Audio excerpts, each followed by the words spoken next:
मोठी बातमी समोर येतेय सरपंच संतोष देशमुख हत्या प्रकरणातून। मसाजोगचे सरपंच संतोष देशमुख हत्या प्रकरण आणि आवादा कंपनीकडून 2 कोटींची खंडणी उकळण्याच्या गंभीर प्रकरणात अटक केलेल्या सुदर्शन घुलेला न्यायालयानं 3 दिवसांची सीआयडी पोलीस कोठडी सुनावली आहे। यामुळे या खंडणी प्रकरणातील वस्तुस्थिती आणि हत्या प्रकरणाचे धागेदोरे समोर येणार का, असा सवाल उपस्थित होतोय।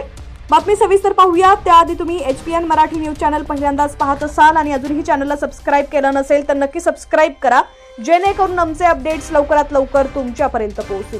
संतोष देशमुख यांच्या हत्येचा मास्टरमाइंड आणि आवादा कंपनीकडून 2 कोटींच्या खंडणीचा प्रमुख आरोपी सुदर्शन घुले याला हत्या प्रकरणात न्यायालयीन कोठडी झाली आहे।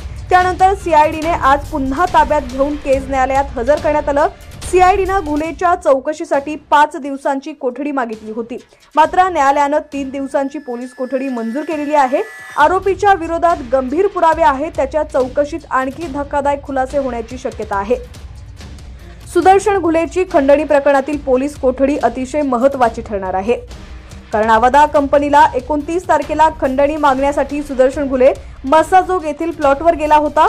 तसंच विष्णू साठेच्या ऑफिसमधील सीसीटीव्ही फुटेजमध्ये देखील सुदर्शन घुले आहे। त्यामुळे खंडणी प्रकरणाचे मुख्य सूत्रधार कोण आणि कुणाच्या सांगण्यावरून खंडणी मागितली गेली, हे सुदर्शन घुलेच्या 3 दिवसांच्या पोलीस कोठडीत सत्य बाहेर येण्याची शक्यता वर्तवली जाते।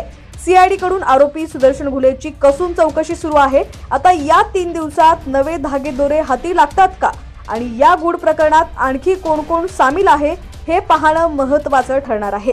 आरोपी सुदर्शन घुले याच्या मोबाईलमधील डेटा रिकव्हर झालाय, तसंच विष्णू साठेच्या मोबाईलमधील डेटा देखील सीआयडीनं शोधलाय। त्यामध्ये महत्त्वाची माहिती मिळालेली आहे।